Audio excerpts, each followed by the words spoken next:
Les Intranquilles, le nouveau film de Joachim Lafosse, a été présenté en compétition à Cannes, cette année, en 2021, en toute fin de festival. Le dernier jour même. Le film fit son effet, et venait même parfois bouleverser la vie des plus hardis pronostiqueurs. Non sans raison, et non sans pertinence, tant le film est absolument remarquable.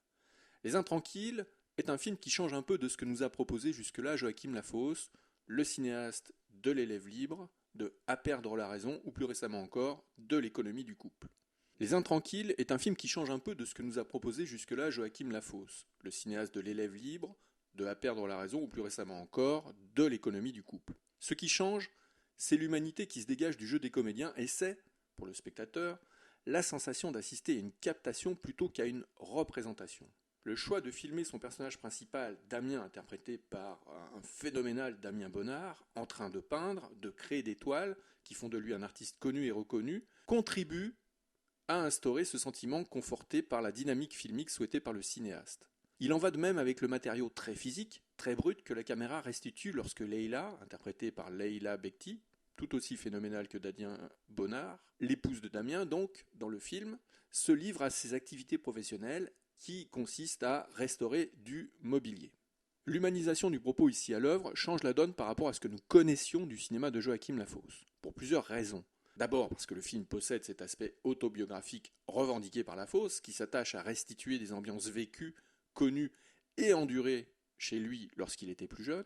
Mais le film s'universalise dès lors que Lafosse invite plusieurs tiers à participer au film. Cela commence par le titre du film, qui n'est pas sans évoquer le livre du peintre Gérard Garouste intitulé L'Intranquille, dans lequel l'artiste raconte comment sa vie, sa famille et son éducation l'ont conditionné pour qu'il plonge dans de soudaines crises de délire qui résultent d'un état dépressif qui lui laisse juste assez de répit pour peindre, pour aimer, pour vivre. Mais le titre du film de Joachim Lafosse est, lui, au pluriel.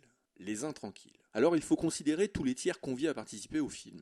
Outre l'aspect autobiographique que nous venons de mentionner, avec cette résonance avec le livre de Gérard Garouste, il faut prendre en compte le travail fourni avec les comédiens. D'ailleurs, on notera que le prénom des deux comédiens principaux est aussi celui des personnages qu'ils incarnent. Damien et Leïla. Tous ont, chacun à leur niveau, une importance conséquente sur notre perception du film. Joachim Lafosse s'est longuement exprimé sur la manière dont ils ont travaillé ensemble pour construire les personnages et produire ce que nous voyons à l'écran. Le naturel désarmant de leur jeu participe de l'intégration du spectateur dans le film, car le pluriel du titre intègre aussi le spectateur. L'intranquillité nous gagne également. Et ça commence dès la magnifique ouverture du film. C'est l'été, il fait beau, un père, Damien donc, et son fils Amine, pas très âgé visiblement, en tout cas pas encore 10 ans, font du bateau. Ils ne sont guère éloignés du rivage, mais suffisamment à distance pour être seuls et laisser supposer qu'ils vivent un de ces moments que l'on pense privilégiés. Soudain, sans crier gare, le père plonge et annonce à son fils qu'il rentre à la nage. L'enfant n'aura qu'à ramener le hors-bord à bon port. Là, ça cloche. Ça commence à clocher. Alors est-ce que c'est une plaisanterie, comme en font parfois les adultes aux enfants ?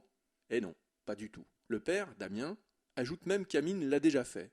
Alors là, ça cloche véritablement. Le spectateur parcourt alors tout un spectre d'émotions. Du charme comique de la situation initiale naît une nouvelle situation qui, on le sait, peut très mal tourner et qui, surtout, dans le processus narratif, introduit un principe d'inquiétude multiple. Au moins à deux ramifications. Le père réussira-t-il à rentrer à la nage ?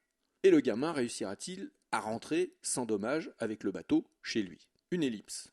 Le bateau accoste sur une plage où une femme, Leïla, interroge l'enfant. Elle aussi, comme nous, spectateurs, s'interroge sur le devenir de Damien. Le temps passe et la femme et l'enfant attendent.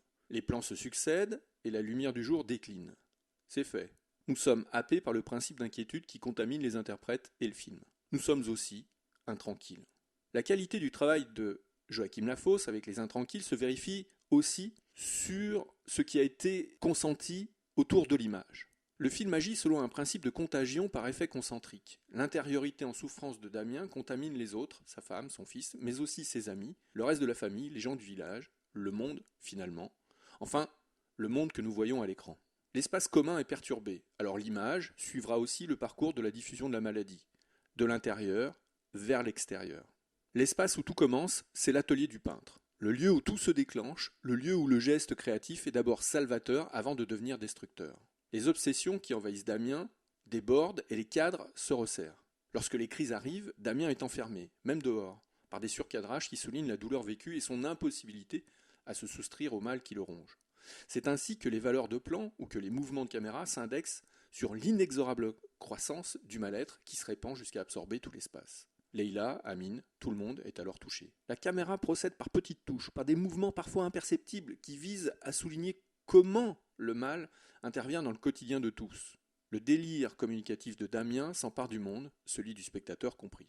Une scène superbe dans une voiture, vitres baissées, musique à fond, la famille est réunie. C'est un moment de grâce, un moment de répit, un moment de calme, de bien-être, où seuls les sentiments qui unissent Damien, Leïla et Amine ont cours. Une chanson, pas n'importe laquelle. C'est Idée noire de Bernard Lavilliers. Les paroles disent beaucoup, déjà. Les comédiens chantent, ils s'oublient, ils s'abandonnent au bonheur. La caméra filme le moment. Puis, soudainement, dès lors que la contradiction naît dans les paroles, c'est l'histoire du couple qui se dit.